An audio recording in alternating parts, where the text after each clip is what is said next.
E50 Hindi. लेकिन वह उन्हें ये बात कैसे समझाए? उन्होंने हार मानते हुए अपना सिर हिलाया। मैं विशेष परिस्थितियों से धन्य हूँ। उनमें से एक लड़की ने नाक भांज सिकोड़ते हुए कहा, कोई भी ये बता सकता है। आप असाधारण परिस्थितियों के बिना प्रतिभा, संसाधनों और समय की बड़ी कमियों पर काबू नहीं पा सकते। रूई ने उसकी ओर देखा और अपने परिवार के प्रतीक को पहचान लिया। यूफ्लम शाखा की प्रतिनिधि एना मारिया ने। रूई ने बातचीत जारी रखने की इच्छा न रखते हुए कंधे उचका दिए। आखिरकार, खाना आने के बाद भी बातचीत तनावपूर्ण हो गई। दिन के अंत में, वे केवल एक दूसरे से बातचीत कर रहे थे क्योंकि उनमें से ज्यादातर एक दूसरे के लंबे समय से परिचित थे। हालांकि, वे आज यहाँ पुनर्मिलन के लिए एकत्र नहीं हुए थे। वे संपूर्ण मार्शल फेस्टिवल में सबसे महत्वपूर्ण और प्रतिष्ठित स्पर्धाओं में से एक में प्रतियोगी थे। रूई ने भोजन समाप्त करने के बाद तुरंत अपने प्रशिक्षकों से मिलकर विदा ली। तो, कैसा रहा? स्क्वायर डायलन ने पूछा। कुछ नए दोस्त बनाए? रूई ने नाक भांज सिकोड़ी। जैसे कि, जो कोई भी इन परिस्थितियों में दोस्त बना सकता है, वह पुरस्कार का हकदार है। तस्क तस्क, स्क्वायर डायलन ने नाराजगी जताई। तुम अभी भी जवान हो, तुम्हें दोस्त बनाने चाहिए। जब मैं तुम्हारी उम्र का था, तो मेरे बहुत सारे दोस्त थे। कायरी से पूछो। वह नाक भांज सिकोड़ कर बोली, तुम तो बस एक मूर्ख थे जो हर उस चीज के साथ भागते फिरते थे जो सांस लेती है। तुम दोनों एक ही बैच में थे? रूई ने पूछा। दुर्भाग्य से, हाँ, उसने आह भरी। गलियारे के बीच में पहुंचने से पहले उन्होंने थोड़ी हंसी मजाक की। रूई, कुछ देर आराम करना सुनिश्चित करो। स्क्वायर कायरी ने उससे कहा। अगर हो सके तो औषधियों पर निर्भर मत रहो। उन्हें बचा कर रखो। कल, तुम्हें अपने चरम रूप में होना चाहिए। रूई ने सिर हिलाया। शुभ रात्रि। अपने छात्रावास कक्ष में लौटने से पहले उसने उन्हें शुभ रात्रि कहा। उसे बहुत कुछ सोचना था। उसने दूसरे प्रतिनिधियों के साथ अपने संबंधों के बारे में सोचा। उसने उनका आकलन करने की कोशिश की थी, लेकिन निश्चित रूप से कोई सार्थक सामरिक खुफिया जानकारी हासिल नहीं कर सका। वह बस इतना ही बता पाया कि उनमें से हर एक बहुत ताकतवर था। हालांकि, उनमें से भी कुछ स्पष्ट रूप से उनसे ज्यादा ताकतवर थे। बेशक, इयान नेपोम्नियाचची भी थे। उसका रवैया और व्यक्तित्व भले ही खराब रहा हो, लेकिन उसकी ताकत असली थी। रूई को पता था कि वह अविश्वसनीय रूप से शक्तिशाली था। उसने रूई को पीछे धकेलने के अपने प्रयासों में रूई पर बहुत अधिक दबाव डाला। और फिर फियोना थी। उसका स्वभाव वैसा नहीं था जैसा उसने उम्मीद की थी। लेकिन उसकी ताकत वैसी ही थी। सबका स्वामी। उसे आश्चर्य नहीं होगा। वह दबंग, अहंकारी या घमंडी नहीं थी। उसे इसकी जरूरत नहीं थी। वह अपने लापरवाह और जिज्ञासु स्वभाव के बावजूद हर किसी पर अपना प्रभाव डालती थी। उसे अपनी ताकत पर जोर देने के लिए दिखावा करने की जरूरत नहीं थी, उसकी ताकत खुद ही सामने आ जाती थी। रूई मुस्कुराया। वह मार्शल कॉन्टेस्ट में उससे भिड़ने के लिए बेताब था। उसकी इच्छा थी कि वह उन सभी से लड़ पाता, दुर्भाग्य से उसे उनमें से केवल 4 से ही लड़ने का मौका मिलेगा। और वह भी तभी जब वह फाइनल तक पहुंच पाता। शर्म की बात थी। उसने कल के बारे में सोचते हुए अपना सिर हिलाया। कल मार्शल कॉन्टेस्ट का पहला राउंड शुरू होगा। राउंड शुरू होने से कुछ समय पहले ही मुकाबले तय हो जाएंगे। इसलिए, रूई को ये पता नहीं होगा कि वह किससे लड़ रहा है, जब तक कि वह लड़ने से कुछ समय पहले तक नहीं लड़ पाता। उसे बस अपना सर्वश्रेष्ठ प्रदर्शन करना था और उम्मीद है कि वह जीत जाएगा। इसके अलावा इसमें और कुछ नहीं था। अगली सुबह वह जल्दी उठ गया, जोश से भरा हुआ। अपनी उत्तेजना के बावजूद वह किसी तरह रात को अच्छी नींद लेने में कामयाब रहा। वह दिन आ गया था। उसे यकीन ही नहीं हो रहा था। उसने अपनी कांपती मुट्ठी को उत्सुकता से भींच लिया और खुद को संभाल लिया।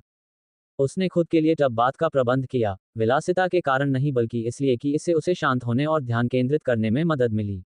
वह चाहता था कि जब तक वह तैयार हो जाए, तब तक उसकी मानसिक स्थिति चरम पर हो।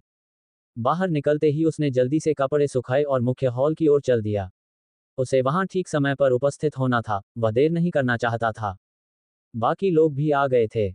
हर कोई वहां था। जल्द ही उन पर भारी मानसिक दबाव पड़ने लगा। इस अनुभूति को पहचानते ही रूई की आंखें सिकुड़ गईं। मार्शल मास्टर, यहाँ इकट्ठा हो जाओ। एक बुजुर्ग महिला की आवाज गूंजी जब वह सुविधा केंद्र में चली गई। उसके पीछे मार्शल अकादमियों की सभी शाखाओं के मार्शल स्क्वायर प्रशिक्षक थे। यद्यपि वह एक बूढ़ी महिला की तरह दिखती थी, लेकिन कमरे में मौजूद किसी भी व्यक्ति को इस बात पर संदेह नहीं था कि वह उन सभी को एक साथ अकेले हरा पाएगी। मैं मास्टर फिरलिया हूँ, उसने कहा। मैं प्रतियोगिता मास्टर हूँ। मैं 27वीं मार्शल प्रतियोगिता की देखरेख करूंगी। आप में से प्रत्येक आज यहाँ बहुत सी बाधाओं और रुकावटों को पार करके यहाँ पहुंचे हैं। मार्शल अकादमी के प्रतिनिधि के रूप में चुने जाने की उपलब्धि निस्संदेह एक प्रभावशाली उपलब्धि है। आप में से प्रत्येक को अपनी उपलब्धि पर गर्व करने का अधिकार है। वह कुछ देर रुकी और फिर आगे बोली। हालांकि, आप में से हर एक के पास इससे कहीं बढ़कर होने का अवसर है। सिर्फ एक प्रतिनिधि से बढ़कर होने का। आप में से हर एक के पास मार्शल चैंपियन बनने का अवसर और क्षमता है। असीम प्रतिष्ठा की एक उपलब्धि जो आपके जीवन को हमेशा के लिए बदल देगी। आपका नाम इतिहास में दर्ज हो जाएगा, जैसा कि होना चाहिए। अगर आप में से हर कोई अपने विरोधियों पर विजय प्राप्त कर लेता है, तो ये सम्मान आपका होगा। मैं आप में से हर एक से बहुत उम्मीद करता हूं, मुझे निराश मत करना। NOWELL-BE-IN.C ओम। उसने साफ साफ कहा। फिर भी, शब्द नहीं, बल्कि उन्हें कहने वाला व्यक्ति सबसे ज्यादा मायने रखता था। प्रतिनिधियों को उसकी अपेक्षाओं की ऐसी बेबाक घोषणा से बोझ महसूस हुआ। हालांकि, रूई को सिर्फ उत्साह ही महसूस हुआ। उसने अपनी मुट्ठी फिर से कस ली, अपनी झुंझुनी नसों को जितना हो सके उतना दबाने की कोशिश की, फिर अपने आप को शांत और संतुलित किया। ये समय था, समय आ गया है। उसने कहा, तुम में से हर एक को मार्शल कोलोसियम ले जाया जाएगा। आओ। बाहर प्रतिनिधियों और उनके स्क्वायर प्रशिक्षकों के साथ साथ स्वयं मार्शल मास्टर और अन्य स्टाफ सदस्यों के लिए दर्जनों गाड़ियां रखी हुई थीं। ये समय था, जब वे कोलोसियम की ओर जा रहे थे। रूई हवा में तनाव और ऊर्जा महसूस कर सकती थी। जब वे मार्शल कोलोसियम की ओर जा रहे थे, तब जनसंख्या घनत्व बढ़ रहा था। उनके पहुंचते ही यह चरम पर पहुंच गया। मार्शल कोलोसियम के पास अनगिनत रिक्शा और गाड़ियां खड़ी थीं और सिर्फ वर्गाड ही नहीं, बल्कि दूसरे शहरों से भी बड़ी संख्या में लोग आए थे। भीड़ शोरगुल और अव्यवस्था से भरी हुई थी क्योंकि वे मार्शल कोलोसियम में आने वाली एक बड़ी लाइन में जमा हो गए थे। मार्शल कोलोसियम अपने आप में बहुत बड़ा था। इसकी वास्तुकला भव्य थी। यह विस्तृत होने के साथ साथ विस्तृत भी था। इसने अपने धारकों में राजसीपन की भावना पैदा की। रूई खुद को यह महसूस करने से नहीं रोक पाया कि उसे मार्शल प्रतियोगिता में लड़ने का सम्मान मिलना सौभाग्य की बात थी। प्रतियोगियों और उनके साथ आए कर्मचारियों की गाड़ियां दर्शकों की भीड़ में शामिल नहीं हुईं, बल्कि मार्शल कोलोसियम के दूसरे हिस्से में रुक गईं, जो केवल अधिकृत कर्मियों और व्यक्तियों के लिए आरक्षित था। सौभाग्य से रूई को खुशी थी कि उसे अपने कार्यक्रम में भाग लेने के लिए उस दर्दनाक लंबी लाइन में शामिल नहीं होना पड़ा। जल्द ही सभी प्रतियोगियों को उनके स्क्वायर प्रशिक्षकों से अलग करके उनके अस्थायी क्वार्टरों में ले जाया गया। अपने क्वार्टर में, उसे अपनी मार्शल वर्दी मिली। ये सुनिश्चित करने के लिए कि कोई बदलाव या गड़बड़ी न हो, इसकी पूरी तरह से जांच की गई थी। जब वे इतने सख्त थे, तो उसे शुरू में आश्चर्य हुआ, लेकिन वह जानता था कि गूढ़ तकनीक के कारण इस दुनिया में बेईमानी करना शायद पृथ्वी की तुलना में कहीं अधिक आसान और अधिक घातक है। जैसे ही उन्होंने इसे पहना, उनके स्क्वायर प्रशिक्षक आ गए। तैयार हो? स्क्वायर डायलन ने पूछा। बिल्कुल, उसने जवाब दिया। पिछले 2 सप्ताहों में मार्शल प्रतियोगिता के लिए अपने मन को लगातार तैयार करने और अनुकूलन करने के कारण, वह आसानी से एकाग्र और शांत अवस्था में आ सका। उद्घाटन समारोह 1 घंटे में शुरू होगा, स्क्वायर कायरी ने कहा। रूई ने सिर हिलाया। वह बस क्रॉस लेग करके बैठ गया और ध्यान करना शुरू कर दिया, जिससे खुद को और भी ज्यादा अनुकूल बना लिया। 1 घंटा जल्दी ही बीत गया। उनके प्रशिक्षक उन्हें अपने साथ लेकर मार्शल प्रतियोगिता के मैदान की ओर निचले स्तर की ओर बढ़ रहे थे। उद्धरण चिन्ह ... और अब, हम मार्शल प्रतियोगिता के 16 प्रतिनिधियों को मंच पर आमंत्रित करते हैं। रूई ने एक ऊंची आवाज सुनी। फेलन शाखा से, प्रतिनिधि मियामार्ट। रूई ने फियोना को कोलोसियम क्षेत्र में प्रवेश करते हुए देखा। वह तेजी से चलकर मंच पर पहुंची। मेजबान ने उन सभी को एक एक करके बुलाया। जब रूई की बारी आई, तो उसने महसूस किया कि उसके अंदर भावनात्मक ऊर्जा की एक बड़ी लहर दौड़ गई, जब वह भगवान जाने कितने लोगों के सामने खुले में चला गया। भीड़ ने उसके लिए जोरदार जयकारे लगाए, जिससे वह आश्चर्यचकित हो गया। ऐसा लगता है कि उसकी उपलब्धियां और पद उसके अजीब और अशुभ बालों और आंखों पर हावी हो गए। देवियों और सज्जनों, वे यहाँ हैं। अपनी पीढ़ी के 16 महानतम मार्शल कलाकार। हम ये देखने के लिए उत्सुक हैं कि उनमें से कौन मार्शल चैंपियन का खिताब जीतता है। कौन जीतेगा? अगर आपकी आंखों में आत्मविश्वास है तो अपने पैसे को अपने मुंह पर लगाएं। भीड़ ने अनुमोदन में जयकारा लगाया। रूई ने मन ही मन प्रसन्नता व्यक्त की। Ads by PubFuture. वह क्षण भर के लिए भूल गया था कि मार्शल प्रतियोगिता एक उत्सव का हिस्सा थी। और त्योहार मजेदार थे, और उनमें मजेदार गतिविधियां होनी चाहिए थीं। जुआ उनमें से एक था। उसने मन ही मन अपना सिर हिलाया। उद्धरण चिन्ह ... और बिना किसी देरी के, चलिए मैचअप तय करते हैं। जैसा कि आप सभी जानते हैं, यह एक एलिमिनेशन टूर्नामेंट है जहां हर राउंड में आधे प्रतियोगी बाहर हो जाएंगे। हम रैंडम ड्रॉ के माध्यम से हर प्रतियोगिता को खत्म करने वाले मैचअप तय करेंगे। जल्द ही एक बोर्ड लाया गया जिसमें 16 नंबर वाले स्लॉट और पहले राउंड में 8 मैचअप के साथ एक विशिष्ट एलिमिनेशन टूर्नामेंट संरचना थी। इसके साथ ही एक छेद वाला बॉक्स भी लाया गया। प्रतिनिधियों, उसने जोश से उन 16 लोगों को संबोधित किया। छिपे हुए डिब्बे में 1 से 16 तक के अंक हैं। छेद में हाथ डालो और एक चिट उठाओ। चिट पर लिखा नंबर ही वह स्लॉट होगा जिसमें तुम भाग लोगे। इसकी संरचना इस प्रकार की गई थी कि नंबर 1 स्लॉट को नंबर 2 स्लॉट से लड़ना था, नंबर 3 स्लॉट को नंबर 4 स्लॉट से लड़ना था और इसी प्रकार 16वें स्लॉट तक ये क्रम चलता रहा। उन्होंने बॉक्स की ओर इशारा किया। कृपया उसी क्रम में बुलाएं जिस क्रम में आपको बुलाया गया था। प्रतिनिधि मिया मांट, कृपया आगे आएं और कोई एक नंबर चुनें। मिया आगे बढ़ी और बॉक्स की ओर बढ़ी। उसने एक चिट उठाई और उसे खोला। 11। उसने चिट को ऊपर उठाते हुए कहा, एड्स बाय पब फ्यूचर। ये 11 है, प्रतिनिधि चिल्लाया जब एक सहायक स्टाफ सदस्य ने मिया का नाम 3 नंबर वाले स्लॉट में लिखा। एक एक करके वे सभी ऊपर गए, एक एक चिट उठाए और उसके अनुसार स्लॉट में डाल दिया गया। कम से कम इतना तो कहा ही जा सकता है कि परिणाम दिलचस्प थे। मैच 1, इयान नेपोम्नियाचची बनाम व्योमिंग हुरिन। मैच 2, एस्फान हनाक्स बनाम फ्रंट गामोर। मैच 3, अर्जुन एरिगेसी बनाम सर्विल बिशा। मैच 4, रूई क्वारिया बनाम सुरमन मालियाक। मैच 5, फेलिशिया एर्नांड बनाम आस्किन नोडेट। मैच 6, मिया मार्ट बनाम एना मारियाने। मैच 7, ब्राइसन हार्थ बनाम केट सोमैगडे। मैच 8, फियोना रोशम बनाम डक सरमोंट। रूई को 7वें नंबर पर रखा गया था और उनका मुकाबला सुरमन मालियाक से था, जिन्होंने 8 नंबर पर रखा था। उन्हें चौथे मैच में भिड़ना था। उन्होंने अन्य मुकाबलों पर नजर डाली और उन पर ध्यान दिया जिनमें उनकी रुचि थी। सबसे पहले मैच में इयान नेपोम्नियाचची का मुकाबला था। अगर रूई और इयान दोनों 2 बार जीते हैं, तो वे क्वार्टर फाइनल में एक दूसरे का सामना करेंगे। वह जिस लड़की में सबसे ज्यादा दिलचस्पी रखता था, वह थी फियोना। वह दूसरे ब्लॉक में बहुत आगे थी। फाइनल में एक दूसरे का सामना करने के लिए उन दोनों को 3 बार जीतना होगा। NO12BIN.com उद्धरण चिन्ह ... और इसके साथ ही उद्घाटन समारोह समाप्त हो गया। मेजबान ने बड़बड़ाते हुए कहा, पहले दौर का पहला मैच जल्द ही शुरू होगा। अपने नाश्ते और पेय के साथ अपनी सीटों पर जल्दी पहुंच जाना सुनिश्चित करें, अन्यथा आप इसे मिस कर देंगे। प्रतिनिधिगण, कृपया अपने क्वार्टर में वापस जाएं और तैयार रहें। वे वापस प्रवेश द्वारों की ओर चले गए। रूई तुरंत स्क्वायर कायरी और डायलन से टकरा गई। आपका पहला मुकाबला दिलचस्प है। वाकई दिलचस्प है, रूई ने मुश्किल से मुस्कुराहट के साथ जवाब दिया। मानसिक हेरफेर। फे के अनुसार, ये सुरमन मालियाक की विशेषता थी। उनकी मार्शल आर्ट और तकनीकें उनके विरोधियों के दिमाग पर प्रतिकूल प्रभाव डालने पर केंद्रित थीं और जाहिर है, वह इसमें काफी अच्छे भी थे।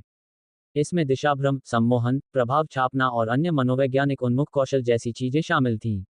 रूई ने इस मामले में कुछ शोध किया था ताकि यह समझा जा सके कि सुरमन उसके खिलाफ कैसे लड़ सकता है। वह लड़ाई का बेसब्री से इंतजार कर रहा था। ऐसा हर रोज नहीं होता था कि उसे किसी ऐसे असामान्य व्यक्ति से लड़ना पड़े। वह प्रतिभागियों के लिए आरक्षित पर्यवेक्षक बालकनी की ओर चले गए। उन्हें अन्य प्रतिनिधियों की उपस्थिति की उम्मीद नहीं थी। उसने बालकनी के अंदर और बाहर खड़े कई मार्शल स्क्वायर गार्डों पर नजर डाली।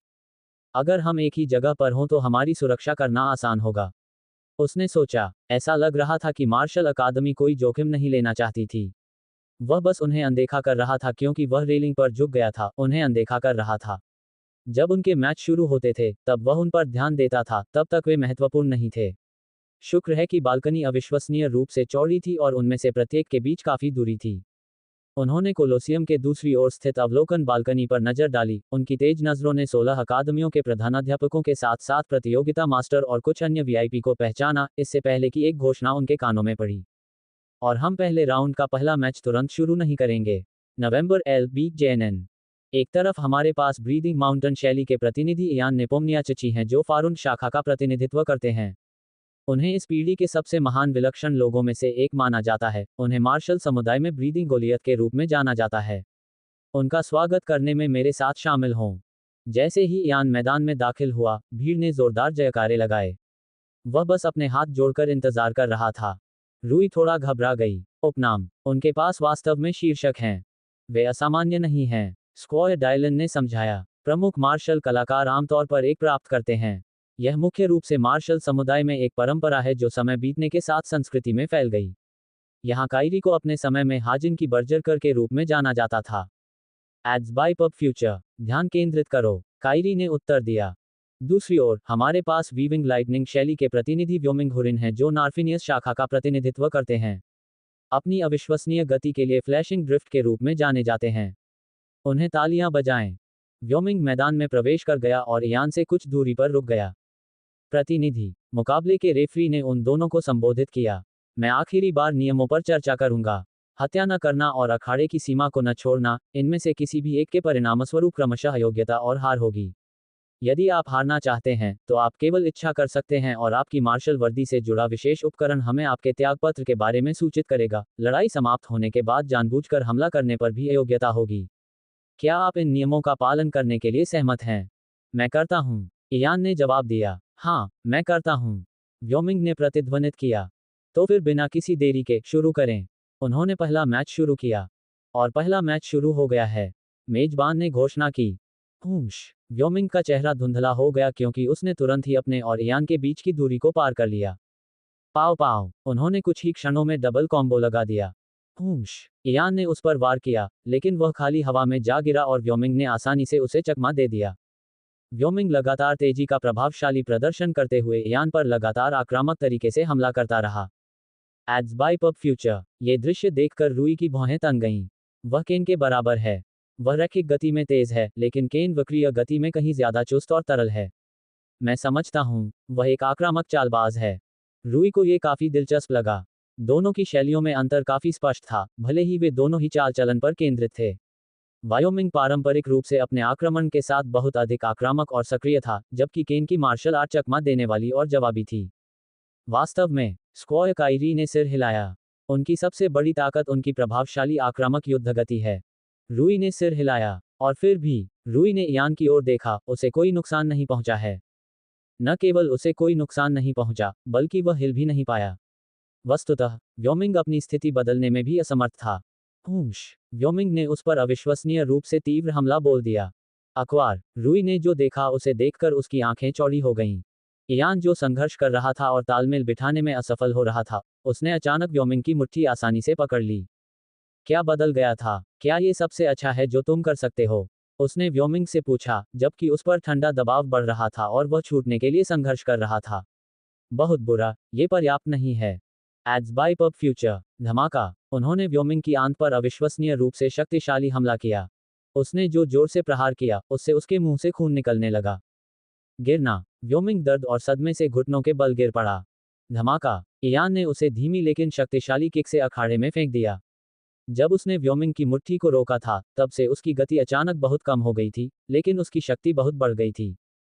इस जोरदार टक्कर से जमीन कांप उठी। ये सचमुच प्रभावशाली था, फिर भी। रूई ने उलझन में अपनी आंखें सिकोड़ लीं। उसे तुरंत पता चल गया कि कुछ गड़बड़ है। लड़ाई के बीच में अचानक उसकी गति कैसे बढ़ गई जिससे वह आसानी से व्योमिंग को रोक सका, जबकि वह पहले ऐसा नहीं कर पाया था। उसकी शक्ति इतनी कैसे बढ़ गई? उसकी मारक शक्ति तोहफे की शक्ति से बस एक पायदान नीचे थी। और फिर उसकी गति इतनी कम क्यों हो गई? उसके मापदंडों में अप्राकृतिक उतार चढ़ाव थे, जिन्हें रूई समझा नहीं पाया। तभी रूई को याद आया कि वह श्वास तकनीक विशेषज्ञ था। तो फिर यह सांस लेने की तकनीक के कारण ही होगा। रूई को एहसास हुआ। हाँ, स्क्वॉय डायलन ने सिर हिलाया। अधिक सटीक होने के लिए कई सांस लेने की तकनीकें। एक से अधिक, रूई ने भौहें उठाईं। हेलिकल ब्रीदिंग जैसी बुनियादी तकनीकों के अलावा भी कई सांस लेने की तकनीकें हैं, जिनमें आपने महारत हासिल की है। ऐसा लगता है कि उसने फायर ब्रीदिंग, अर्थ ब्रीदिंग और लाइटनिंग ब्रीदिंग तकनीकों में काफी हद तक महारत हासिल कर ली है। स्क्वॉय कायरी ने बताया। वे क्रमशः ताकत, स्थायित्व और गति को बहुत अधिक हद तक बढ़ाते हैं। हालांकि, उनका एक साथ पूरी तरह से उपयोग नहीं किया जा सकता है। इसलिए, वह जब चाहे उनके बीच स्विच करता है या आंशिक रूप से कई का उपयोग करता है। यही कारण है कि उसके पैरामीटर अप्राकृतिक रूप से उतार चढ़ाव करते हैं। रूई की आंखें इस कथन पर खुली की खुली रह गईं। अगर यह सच था तो यह बहुत ही भयानक था। इयान की शक्ति और गति चौंकाने वाली प्रभावशाली थी। रूई ने अनुमान लगाया कि पृथ्वी श्वास भी इसी तरह प्रभावशाली होगी। ये सचमुच एक प्रभावशाली दृश्य था। तुरंत ही फे के बराबर या शायद व्योमिंग से भी ज्यादा की युद्ध गति के लिए वार करने की शक्ति के बीच स्विच कर सकता था। इसके अलावा, ये व्यावहारिक रूप से गारंटी थी कि उसके पास कम से कम कई अन्य तकनीकें थीं। इस मामले में, इयान एक खतरा था। रूई ने आश्चर्य से मुस्कुराते हुए कहा। उसका व्यक्तित्व खराब था, लेकिन उसकी ताकत असली थी। प्रतिभा के मामले में वह वास्तव में केन के बराबर ही रखा जाना चाहिए। वास्तव में, शून्य कदम तकनीक के बिना, केन के पास उसे हराने की बहुत कम संभावना थी।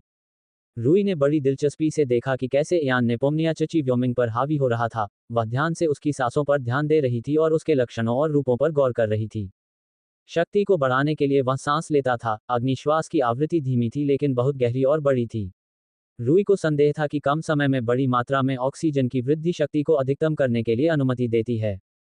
लाइटनिंग ब्रीदिंग एक उच्च आवृत्ति वाली श्वास तकनीक थी जो निरंतर ऑक्सीजन की आपूर्ति करती थी तथा गति को बढ़ाती थी। अलग अलग सांस लेने की तकनीकों में श्वसन के विभिन्न रूपों ने रूई को यह एहसास दिलाया कि उसने शायद सांस लेने की तकनीकों की शक्ति को कम करके आंका था। अगर रूई के पास ऐसी सांस लेने की तकनीकें होती तो वह वर्तमान में जितना कर सकता था उससे कहीं बेहतर तरीके से अनुकूलन कर पाता। शायद जब मैं वापस आऊं तो मुझे ऐसी तकनीकों पर एक नज़र डालनी चाहिए। और हमारे पास विजेता है, मेजबान ने घोषणा की। इयान नेपोम्नियाचुची ने व्योमिंग हुरिन के खिलाफ शानदार जीत के बाद दूसरे दौर में प्रवेश किया। इयान ने वायोमिंग के क्षत विक्षत शरीर की ओर पीट करते हुए नागभान सिकोड़ी। वह आपके लिए एक बहुत ही कठिन प्रतिद्वंद्वी साबित होगा, स्क्वॉय कायरी ने कहा। वास्तव में, रूई ने सिर हिलाया। इयान के उतार चढ़ाव वाले शारीरिक मापदंडों ने उसके लिए विकास को वास्तव में कठिन बना दिया। रूई को एक भी गलती न करने के लिए सावधान रहना होगा। और अब हमारे पास ग्रिप स्क्रैपिंग स्टाइल के प्रतिनिधि एस्फांड हनाक्स हैं, जो सिसिलिया शाखा का प्रतिनिधित्व करेंगे। कमेंटेटर ने घोषणा की, जैसे ही एस्फांड मैदान में आए। उनके प्रतिद्वंद्वी ड्रीमी पॉइजन स्टाइल के फ्रैंड गेमर हैं। वे यहाँ विलीमैन शाखा का प्रतिनिधित्व कर रहे हैं। मार्शल समुदाय में उन्हें टॉक्सिन मॉन्गर के रूप में जाना जाता है। वे मार्शल कॉन्टेस्ट के पसंदीदा प्रतिनिधियों में से एक हैं। NO12 बीग जन .c ओम। जैसे ही फ्रून ने मैदान में प्रवेश किया, भीड़ जयकारे लगाने लगी। फ्रायन की त्वचा बीमार सी दिखती थी और उसमें बैंगनी रंग का एक रंग था। किसी भी व्यक्ति को इस बात पर कोई संदेह नहीं था कि उसकी पूरी त्वचा जहरीली थी और उसे छूना एक आपदा होगी। रूई को जो बात संदिग्ध लगी वह ये थी कि उसने मुंह पर मास्क पहना हुआ था। तथ्य यह है कि उन्होंने इसे पहना हुआ था, इसका अर्थ था कि मार्शल कॉन्टेस्ट के सुरक्षा कर्मचारियों द्वारा उनके मुखौटे की गहन जांच की गई थी, जिसका अर्थ था कि यह ऐसा कुछ नहीं था जिससे उन्हें कम से कम अनुचित रूप से कोई लाभ मिला हो। लेकिन आमतौर पर, जब कोई व्यक्ति किसी चीज को ढकता है, तो इसका मतलब होता है कि उसके पास छिपाने के लिए कुछ है। रूई ने मान लिया कि मुंह का मास्क कम से कम फैशन का विकल्प नहीं था। अपना रुख अपनाओ, रेफरी ने निर्देश दिया। रूई ने भौहें चढ़ाईं क्योंकि दोनों ने एक दूसरे के खिलाफ आक्रामक रुख अपनाया जिसमें आक्रमण को प्राथमिकता दी गई। और शुरू हो जाओ, रेफरी ने मैच शुरू किया। वे एक दूसरे की ओर दौड़े। सूचक एड्स बाय पब फ्यूचर। जो कुछ हुआ उसे देखकर रूई की आंखें खुली की खुली रह गईं। फ्रायन इस मुठभेड़ से खून से लथपथ बाहर आया, जबकि एस्फांड को कोई चोट नहीं आई, उसे अधिक से अधिक मामूली चोटें आईं। रूई ने एस्फांड की ओर देखा, जो मुस्कुरा रहा था। वाह, वह बिल्कुल वैसा ही कठोर है जैसा फे ने मुझे बताया था। एस्फांद घर्षण पर केंद्रित एक मार्शल आर्टिस्ट था। उसने त्वचा की कंडीशनिंग को सबसे चरम स्तर तक ले गया था और उसकी त्वचा ऐसी थी जिसे केवल खुरदरी नहीं कहा जा सकता था। उसकी त्वचा में इतना घर्षण था कि उस पर अपनी त्वचा को दबाने और रगड़ने से ही खून बहने लगता था। युद्ध में, उन्होंने अपनी खतरनाक त्वचा के माध्यम से अपनी प्रभावशाली आक्रामक शक्ति का प्रयोग किया, जिससे भयावह क्षति और मारक क्षमता उत्पन्न हुई। रूई ने भौहें चढ़ाईं, वह काफी प्रभावित था। सच कहूं तो, अगर एस्फांद हाजिन शाखा का हिस्सा होता, तो वह कम से कम शीर्ष 5 में तो आ ही जाता, पूरी संभावना थी। रूई आसानी से समझ सकता था कि वह अपनी शाखा का प्रतिनिधि कैसे चुना गया। कतरन, पाव, दोनों ने एक के बाद एक मुक्का मारा, लेकिन लड़ाई निर्णायक रूप से एस्फांद के पक्ष में जाने लगी थी।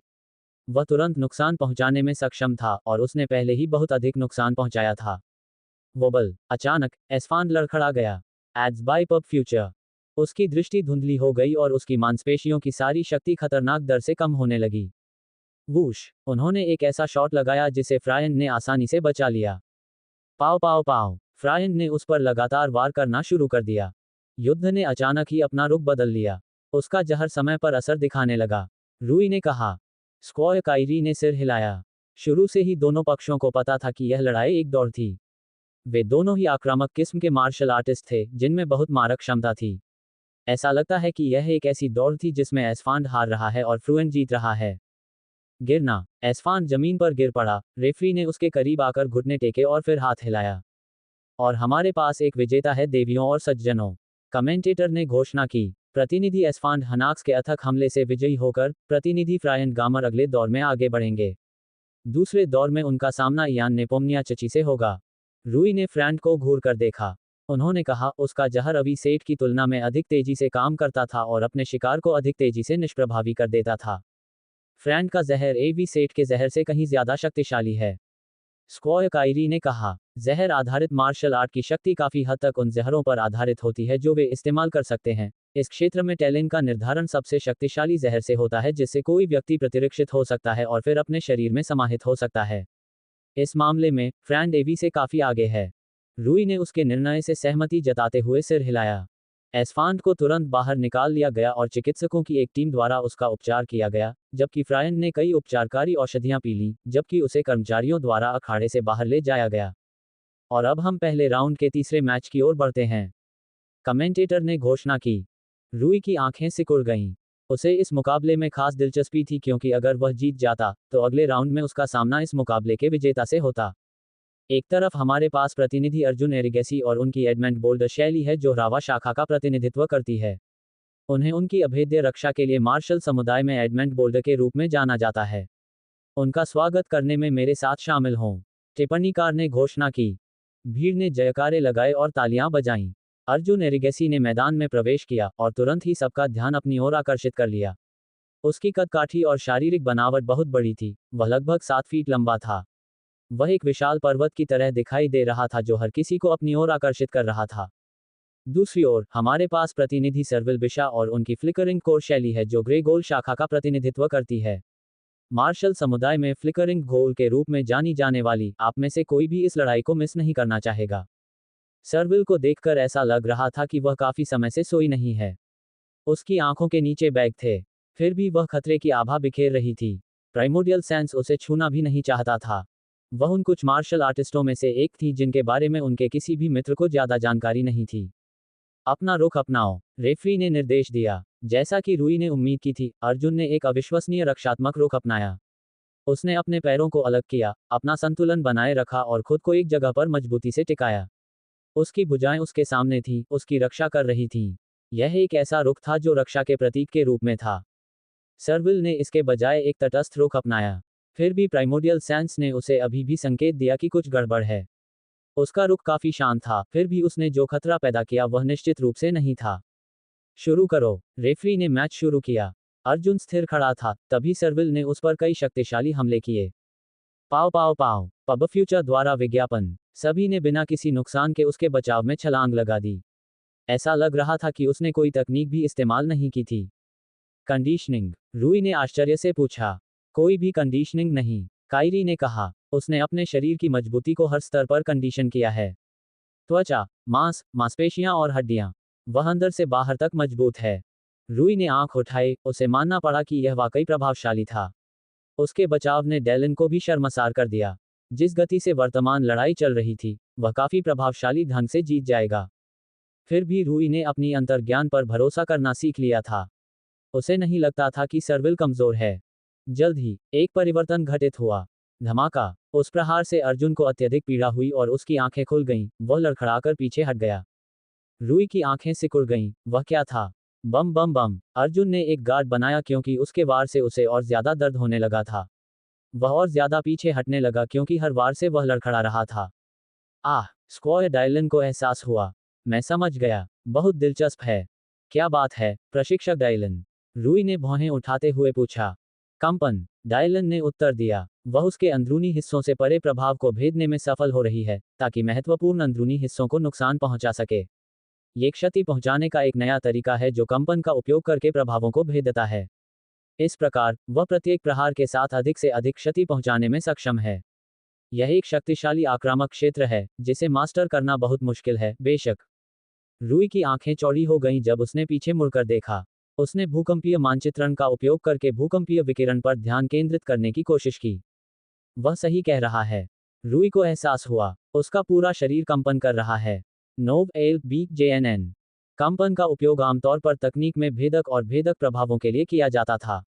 इनका उपयोग ड्रिल में अधिक भेदक प्रभाव के लिए किया जाता था। इनका उपयोग चिकित्सा तकनीक में गुर्दे की पथरी के उपचार के लिए भी किया जाता था, जहां कंपन का उपयोग करके गुर्दे की पथरी को बाहर से तोड़ा जाता था, बिना किसी आक्रामक प्रक्रिया की आवश्यकता के। सर्विल उन्हीं सिद्धांतों का उपयोग करके अर्जुन एरिगेसी को सामान्य से कहीं अधिक नुकसान पहुंचा रहा था। बम बम बम, वह लगातार दबाव बना रही थी। फिर भी, उसने अर्जुन के धैर्य और धैर्य को कम करके आंका था। जब उसे एहसास हुआ कि वह उसे चोट पहुंचा सकती है, तो उसने उसके हर हमले का सामना किया। वह पूरी तरह से रक्षात्मक और क्षति शमन मोड में चला गया। इससे सर्विल का काम और भी मुश्किल हो गया। रूई को लगा कि वह किसी ऐसे व्यक्ति के साथ नहीं रह सकती जो अर्जुन की तरह उसके वार को झेल सके। यह उसका दुर्भाग्य था कि अर्जुन का शरीर इतना व्यापक और गहरा था कि उसके शरीर में उसके वार का गहरा असर भी उसे कम समय में नीचे गिराने के लिए पर्याप्त नहीं था। इसका मतलब यह नहीं था कि अर्जुन ठीक ठाक था। उसे अपने शरीर के अंदरूनी हिस्सों में दर्द महसूस हो रहा था।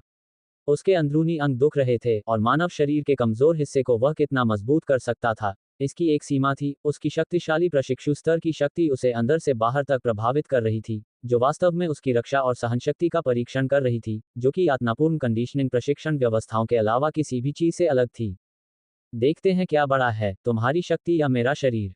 उन्होंने इसे एक चुनौती के रूप में लिया। एक प्रतिस्पर्धी व्यक्ति के रूप में, जिसे अपनी सहनशक्ति पर बहुत गर्व था, उसने इस संकट में खुद को साबित करने की आवश्यकता महसूस की। इस लिहाज से यह मुकाबला विशेष था। यदि वह ये लड़ाई जीत जाता है, तो वह अपने मार्शल पथ की पुनः पुष्टि करेगा, उसे बाहरी प्रभावों से अलग करेगा और अपने मार्शल पथ पर और अधिक गहराई से आगे बढ़ेगा। संभवतः ये मुकाबला उसके लिए पूरे मार्शल कॉन्टेस्ट में सबसे महत्वपूर्ण होगा। वह जीतने के प्रति अधिकाधिक प्रेरित और कट्टर होता गया। और अभी तक, वॉम, एक शक्तिशाली घूंसा उसके गले पर लगा।